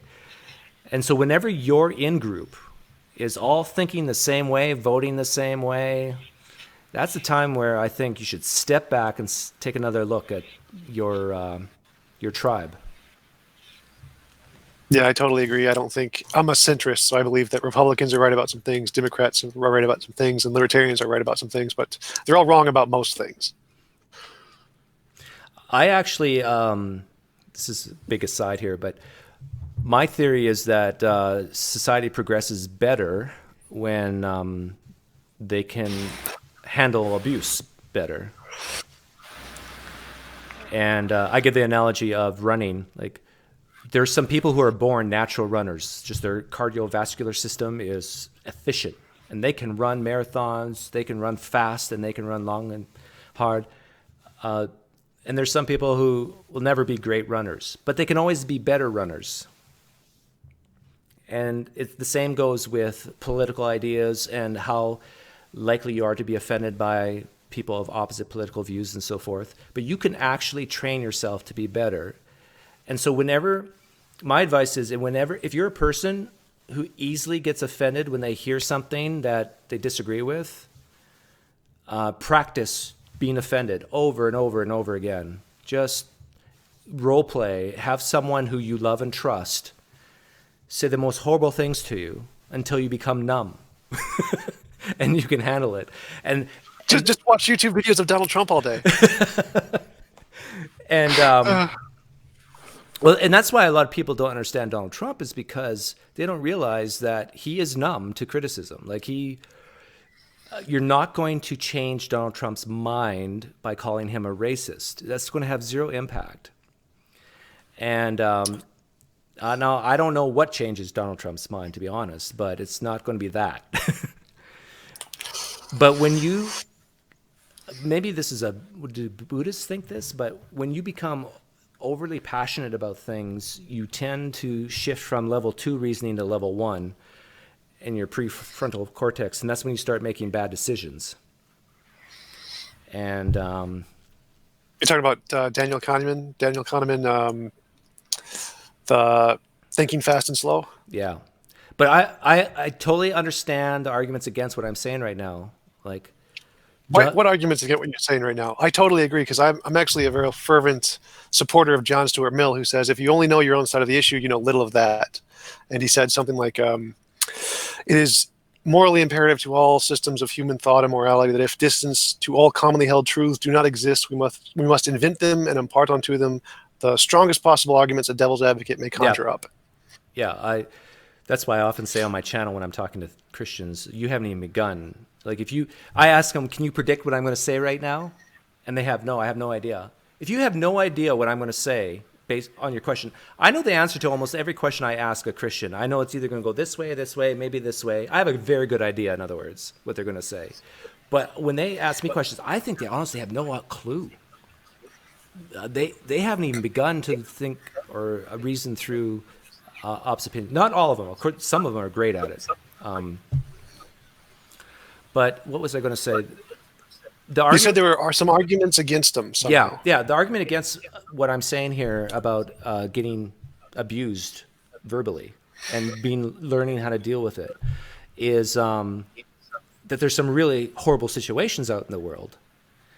So if you're a homosexual and you're constantly being told that you are not living who you really are, you're really a heterosexual, and a demon has convinced you that you're a homosexual, like, how much of that can you take? Like, and if you're a person who just realized that a Roman Catholic priest just raped a child, you're telling us, Doug, we shouldn't be passionate about that and emotional about that and screaming on the top of our lungs, this is wrong.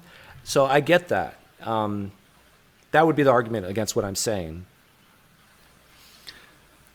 So yeah, I would totally agree, except in one case, which is politics. I think that politicians should be forced to talk to the other side and not get all angry and just start dismissive, and actually listen to everything they have to say and every argument they present, and be forced to just go through it step by step.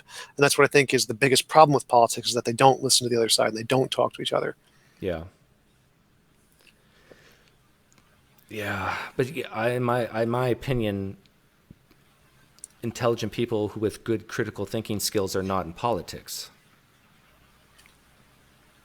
Yes, all the politicians are idiots. I totally agree with you. The way I said it is, well, maybe a little bit better.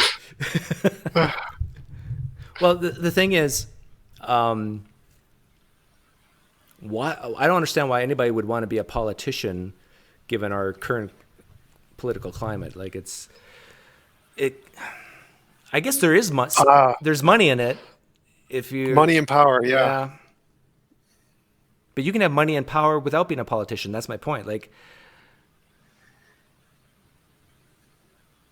so if you can have money and power without being a politician, why not take that route? There's a lot of people. I don't know, like what would be another instance of having that much money and that much power is in politics? Google. I mean, like if we take, let's take even like Jeff Bezos or something. Do you think he has as much power as any of the senators in the U.S. Senate? Ooh, that's a good question. Well, he could probably buy most of them. I shouldn't say that. Forgive me, senators of the United States. You're not buyable. You would. That was a comedy. They're listening in here. The CIA is probably listening. Yeah, we're just being put on C-SPAN right next to the Senate. They're just all watching us. But money, because you're a big freedom guy, right? So money equals freedom. The more money you have, the more options you have. So if you have billions of dollars, and if you're free to advertise, to buy advertising companies airtime, you can have a lot of influence on politicians. So I would say maybe Jeff Bezos is more powerful than at least one U.S. senator. Maybe not all of them combined, but. Yeah, I'd love to be president. I would love to be a politician. That was my dream job. I don't know. I think I would make. I think I'm too honest to be a politician.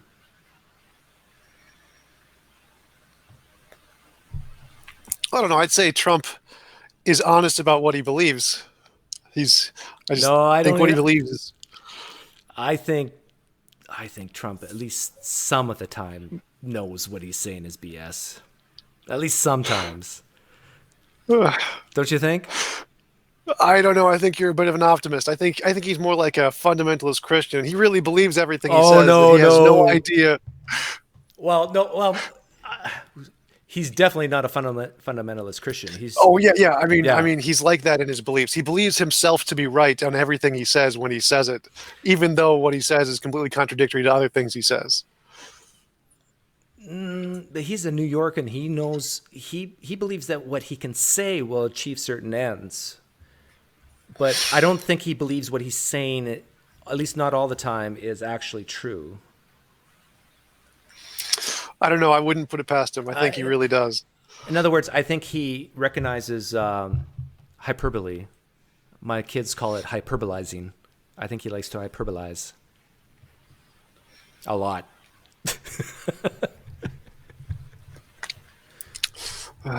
Wall or no wall? Well, actually, on that topic, I mean, it's a waste of money. The money is the problem. I see no problem with putting a wall in. I just don't think the amount of money it would take is a productive use of the money. We could use it better in other situations. Okay, let me argue against you here, just for fun. This is getting political. I never get political on my channel, or at least not often. If I was to go to the store right now and buy some trinket or even like a little piece of candy I hate for 5 cents, it's on sale, but I just buy it because it's cheap. That's a waste of money too. Nobody's going to eat it. It ends up going to be thrown in the garbage. That's a waste of money. But if I don't buy that, let's say my kid wants it, and I just buy it because it stops the crying and whining. And yeah, I'm a bad father if I do it that, but hey, it stops the crying and whining. $5 billion for a wall is chump change in the budget, in the big scheme of things in the budget of the United States. Chump change. It's like the 5 cents of the candy. And if it can stop some whining and crying, so what would you say to that? I would say I'd rather save the 3 million people we can pay for healthcare with it than build a wall. just put it into healthcare or Social Security or pay someone's medical bills. Just anything that isn't a wall. But you could would say be that better. with any. You could say that with almost any line item in the budget. Right. I think most of the money in the budget is completely wasted and is just a complete joke. Yeah, I think the wall's about Trump's legacy. He's a builder. He's a real estate guy, right? He knows he's how old? He's 70, close to 80? I don't know. He's a lot older than he looks because of all the work he's had done.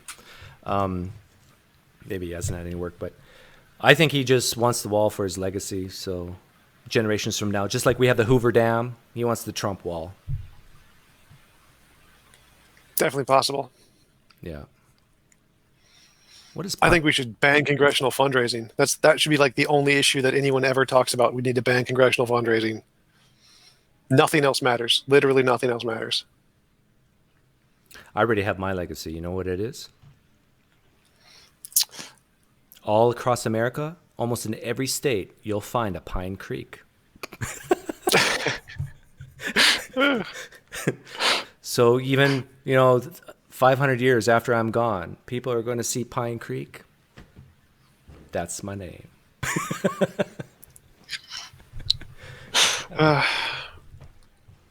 You getting tired? Yeah, I still haven't even eaten dinner yet. I'm getting hungry. Okay. But did Cam ever show up? No. I still want to get Cam on to,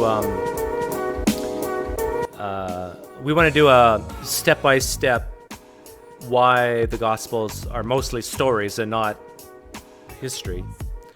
Because I still think a lot of Christians have that wrong idea that when they open up the Gospels, they're reading it mostly history. I know they agree that there's some parables in there and so forth. But when they read the part of Jesus cursing a fig tree, they actually think that happened. Now, you can even believe in miracles and that miracles are possible and that the supernatural exists. There's still good reasons to think, on historical grounds, that that's made-up fiction. There's very good reasons to believe that. And so Cam and I want to talk about those reasons. And you're going to go through like the entire Bible line by line? No. I think going through the Gospel of Mark, the first Gospel, first chapter, line by line. Because if you can show that, you can show basically the rest of the Gospels, because the other three Gospels are dependent on Mark. Yeah, because they all copy off one another. Yeah. So my apologies to who am I going to apologize to? Who's your favorite philosopher? Atheist or secular? Deist or atheist? Theist, Christian. Theist. Richard Swinburne. Swinburne. My apologies to Swinburne. He was scheduled to come on tonight, but we ran out of time. No, he's dead, isn't he? No, he's alive. Oh, my apologies to Swinburne for calling him dead. Anyhow, thanks, Tom. Yeah, thank you. Enjoyed our conversation.